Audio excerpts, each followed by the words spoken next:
Hi everyone. I'm going to start by just giving you a little bit of background about how this came along. I'm on a mission to increase my visibility.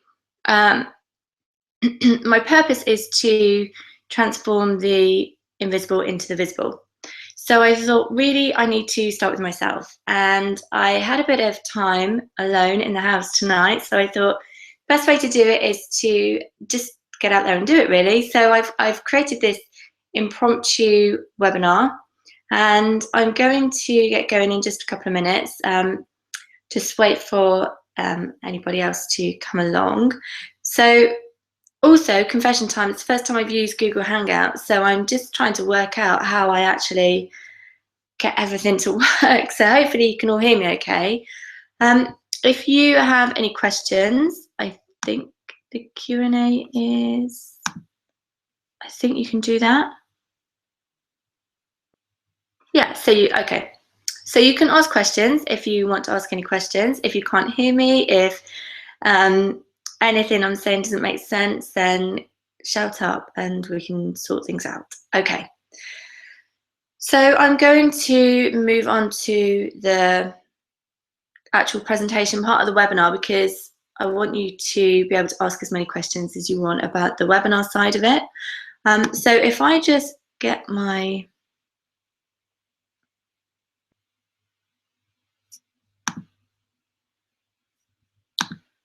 presentation up. Oh, bear with me a second. Here you go. I hope it, and you'll be able to see this now. Okay, so what I wanted to talk about was 3 tips to create marketing bliss. And I love the word marketing bliss because everybody has this hang up about marketing and what it's all about. And it can be quite scary. It can be quite overwhelming. So harmony and bliss really kind of resonate with me. They make me feel like you've created something good. If you've created marketing bliss, then everybody's happy. You're growing your business without the overwhelm. So this is what I'm going to be talking about tonight with you. So I'm going to start with a story. If you've heard my webinars or speeches or anything or videos before, then you've probably heard this story before. It's the story of the lion. So there's 2 guys walking in the jungle, and the first guy notices a lion coming along. So he's very calm. He stops, he takes off his backpack and puts on some running shoes out of his backpack. The second guy looks at him and says, "You're crazy, you're never going to outrun that lion." And he said, "I don't have to, I only have to outrun you." And that's what marketing is about. It's not about doing it because you want to grow or because you want to be a multi-billionaire and because you want an empire that spans the world. It's because if you're not doing it, somebody else will be. So if you want to remain visible and ahead of the competition, then marketing is it's a must. So we've got to get to grips with it and work out how we're going to use it for the best for your business. And that's what I'm all about, is to work out how you can use it for the best for your business, not because everybody else says you have to do it this way, because it's right for you. Oh, sorry, wrong way. So I want to tell you another story. This is me and my son Archie, and I am a marketing fanatic. I went to university, I studied marketing, I worked in corporate marketing world, and then I fell pregnant with my lovely boy, Archie. At the time, his father decided he didn't want to be involved with us, so we moved 200 miles away from where I was currently working. But at the time, I also had to carry on commuting 200 miles away backwards and forwards, which was heartbreaking, leaving Archie when he was a baby and so small. In the back of my mind, I had this dream about the business that I said I was going to create when I was 18. I always said I would have a marketing company called Green Jelly, and I decided just to do it. And so that's what I did. I created a marketing agency called Green Jelly Marketing, and it specializes in helping small local businesses to grow their business with marketing bliss, really. So streamline everything and make it as easy as it can be and process driven as it can be to maximize results. So don't let those words scare you, because it's not really like that at all. What I found out when I was starting Green Jelly was that everybody had a formula, a blueprint, a trick that you had to do. And it propelled me into this overwhelm, this place where I couldn't really concentrate on what I was doing. I couldn't move the business forward. So I ended up procrastinating because everything was so overwhelming. So what I decided to do was to create a model, strip back all the knowledge that I had, all the information I have, and create a model which I'll share with you shortly. But this helped me grow the business. It helped me grow my clients' businesses. And then I also created Business Butterfly, which was because I really wanted to work with women entrepreneurs. And so through Business Butterfly, I help ambitious women to grow their businesses by helping them to stand out, transform their business, and flourish. So that's my story and a little bit about why you should maybe listen to what I've got to say. You're always told not to do the bragging bit, but I think maybe sometimes you have to. So a moment of bragging, if you don't mind. I've got a marketing and statistics degree, an MBA, #1 author on Amazon. I'm a university lecturer, and more importantly, I get client results. And I really am passionate about how you can grow your business. So without further ado, 3 tips that I promised you to create marketing bliss. The first one is going to look at foundations. The second will look at the 3 R's of marketing, which is the model I created. And then the third is what I call sheep logic. So that one's a bit intriguing. Let's move on to foundations. You cannot build a house on jelly foundations. It's just impossible. Have you ever tried to build a house on something that's wobbly? Have you ever tried to build anything on something that's wobbly? You are not going to have something which is sustainable, which is solid, which is going to be there for a long time. So if you don't have the right foundations to your marketing, how can you expect to generate any kind of results? How can you expect to have it working effectively for your business? So what I mean by foundations, there's 3 elements to the foundations that I think you need to have in place. And if you have these in your business, then you will always know what your message is. You will always know the right marketing tools for your audience. And more importantly, if you're not getting the results that you think you should be, you'll be able to rewind and check your foundations and make sure they're working, because you'll probably find that a bit of tweaking will start to generate the results that you need. So the first element is your brand. Who is your brand? That's right, I did say who, not what is your brand, not what is your brand about. Who is your brand? If you describe your brand as a person, you're more likely to get inside their heads, get inside their psyches. Now, for many people, if you're the business owner, it's probably you. So for Business Butterfly, the brand is definitely me. But because Green Jelly was a marketing agency, Green Jelly has a slightly different brand. It doesn't mean it's not some of me, but it's not entirely me. So think about who your brand is and start to describe them, because people do business with people ultimately. And if you know who your brand is, it's easier for people to understand that too. If you think about Virgin, Richard Branson is very much at the forefront of the Virgin brand. He's very much the figurehead, if you like.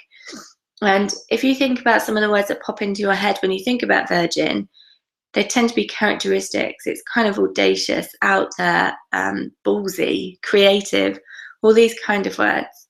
And that's what I want you to get to with your brand. So when people think about your brand, they know who you're talking about. The next element is to understand who your target market or ideal client is. And the more you can be brave and niche this down, the better. Because you go from fishing in the ocean to shooting fish in a barrel. It becomes a lot more effective. You know the message that you need to get across to your audience. You know the language that you should use. You know where they're more likely to be, what's important for them. All these things come from being brave and getting that niche target market. And I know it's brave because I still struggle with it now. But guarantee if you can get this bit right, then it will pay dividends for you in your marketing. The third element of this foundation stage is where you bring the 2 together and you ask yourself one very important question. Is your brand and your target market in love? It's good if they can be friends, but really you want them in love because you want them to keep coming back to you. You want them not to be able to live without you. You want them to have this real passionate relationship with you so that you are building these sustainable relationships. You're talking the same language. You want to spend time with each other. So ask yourself, is your brand and your target market in love? If they're not, you have to rework something, because these foundations are really important. So my golden nugget, or tip number 1, are your brand and target audience in love? Ask yourself that question and have a look through the foundation side of marketing. I told you I'd tell you about the 3 R's of marketing, which is the model that I created when I was in this silly position. I know my stuff with marketing, but I couldn't get moving forward. What I realized was that it only has to be simple. There only has to be 3 things, which are the 3 R's of marketing: reach, relationships, and reputation. So let's start with reach. The more you build reach into your business, the more leads you get into your business. Because you're reaching a bigger audience, you've already worked out your target audience, so you get some really good leads. You then have to build the relationships with those people in order to get conversions or sales in your business. And then you need to reputation manage so that you can grow loyalty. And the more that you do this, it becomes a perpetual cycle. So the more people you're reaching through loyalty, the bigger your reach becomes. So this becomes exponential, and this can really grow businesses very fast. If you get the right tools in the right places, it can be really fast. I'll give you some examples. McDonald's are very good at reaching their right audience. And the way they do this is that they have a clear understanding of who their audience is. And they will position their advertising and marketing directly to the audience.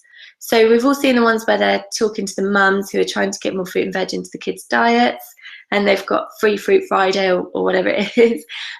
You've got the coffee adverts, you've got the late night clubbing adverts, you've got the breakfast adverts. There's a lot of different ways they do it. So they're very clever in working out exactly who it is they're talking to and what's important to them. To give you an example of some reach tools, you will be looking at things like your website, or outbound marketing, or social media, or advertising, anything that you are starting to just get your brand exposed. Press releases are really good for this as well. So they're the kind of ideas for reach tools. And to be honest, I have a theory that you only need 1 tool for each of the R's to make a really effective marketing strategy. And in some instances, it could be the same tool. And I'll recap that at the end for you. Relationships. Amazon. Amazon, I feel like they stalk me. I feel like they know me better than I know myself, because they always know what I want to buy. Has anyone else had this, where you go onto Amazon, you have a look around, and I know how they're doing it, but it still amazes me how they send me an email and I have to buy everything they've sent. So I steer clear of their emails. But they understand the customer, they understand how important it is to build that relationship with them, and they do that through internet marketing, email marketing. They're also very good on social media, and they're also very good when you're actually on the website at building the relationship with you. Wish lists, we use wish lists in our family all the time to make sure we know what presents we need to buy people. So Amazon are very, very clever at building relationships. And then reputation. Okay, Grays are my ultimate favorite reputation management company. In fact, I think most of their marketing is pretty awesome. So they've grown off the back of referrals and refer a friend and special vouchers for your friends. And they have also managed to just create this massive brand purely by growing loyalty and getting people to share that loyalty and spread the word for them. And this really is the power of reputation, because this is where you start to grow exponentially. Have you heard that the 5 people you spend the most time with, you are the average of? So you're the average of 5 people you spend the most time with in terms of income, in terms of lifestyle, in terms of outlook. So if you imagine that you've got a really happy customer and you ask them to share and refer a friend, if they're the average of those people, they're more likely to buy from that referral than anybody else is. So you're starting to really nurture a very targeted marketplace, and using the power of positive word of mouth to do that for you. So my golden nugget is to have a look at the tools and make sure you've got the right tools in the right place. To give you an idea of how you can use some tools for this, you might use a website to attract people. So you'll reach people by using a website. You might have a sign up button on there, and then use emails to nurture that relationship and build the relationship. And then in the reputation management side, you might ask them to give you a review or a testimonial on Google Plus, for instance, or on the website. So you only really need 3 tools as long as you're using them in the right place and in the right way, and as long as it's right for your brand and your audience. You can also just use one tool. I mean, video is a very good way of demonstrating this, because you can use a video to talk to your audience and tell them about what it is that you're doing. You put it on YouTube. It's the second largest search engine in the world. So you put it on YouTube and you're going to reach the right people. You develop the relationship with them instantly, because people know if they like you and trust you instantly on a video, and they know if they're going to get on with you or not. And then you can also use that for your reputation by asking people to leave you video testimonials. So it's one tool and it does all of your marketing system for you. And you can process this out and do so many brilliant things with it. So you haven't got this massive overwhelm. So really strip it back and think about what tools you're using and how you're using them to make sure you've got reach, relationships and reputations in the right place.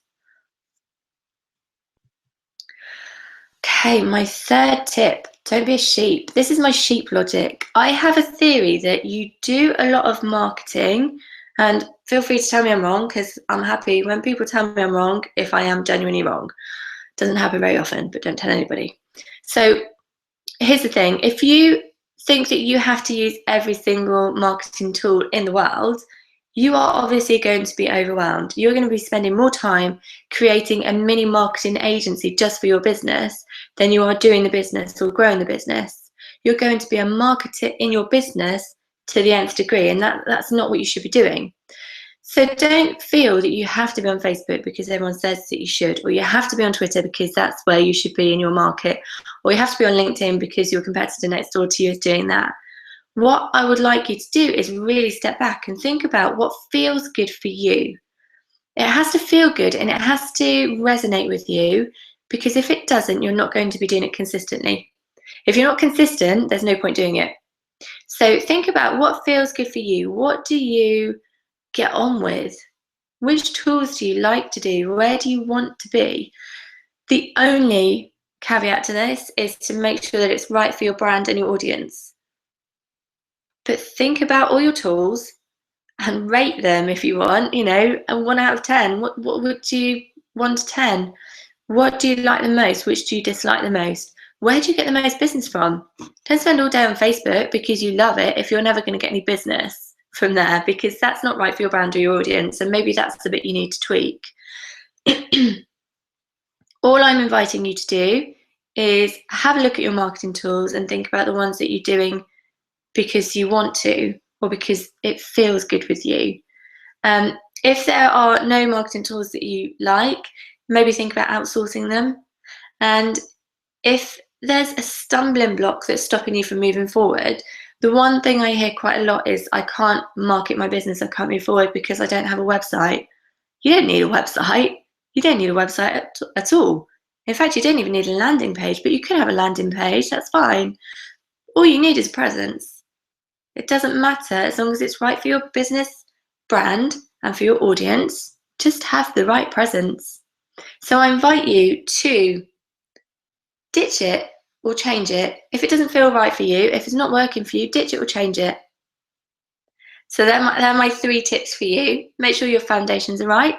Make sure you're using the right marketing tools in the right place. And lastly, if it doesn't feel right for you, change it. Get rid of it. So that's the only way you can be consistent in your marketing. And these are just brief overviews. I'm going to be exploring these in a lot more detail over the next few weeks, because I'm going to bring out some more webinars for you to have a look at. I'll also post them out as videos afterwards, so if you miss them, then you can have a look at them. So if you want to find me or find out more about me, you can go to businessbutterfly.co.uk or the Biz Butterfly page on Facebook.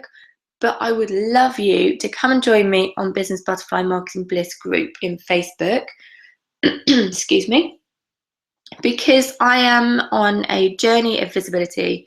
If my mission is to transform the invisible to the visible, I need to start with myself. And that's what I'm doing. There's a blog on the Business Butterfly website about my missions, if you like, and my challenges that I'm personally setting myself. And I think by the end of the year, you'll be seeing a lot more of me. And and I would really love you to come and join me, come and join the journey, and to see if it inspires you to challenge yourself to do the same. Thank you so much. I'm hoping that you got everything you need from that. I'm hoping the technology is working. So yeah, I'd really look forward to catching up with you and talking to you in the groups. And I hope this was all good for you. Okay, I'll speak to you soon.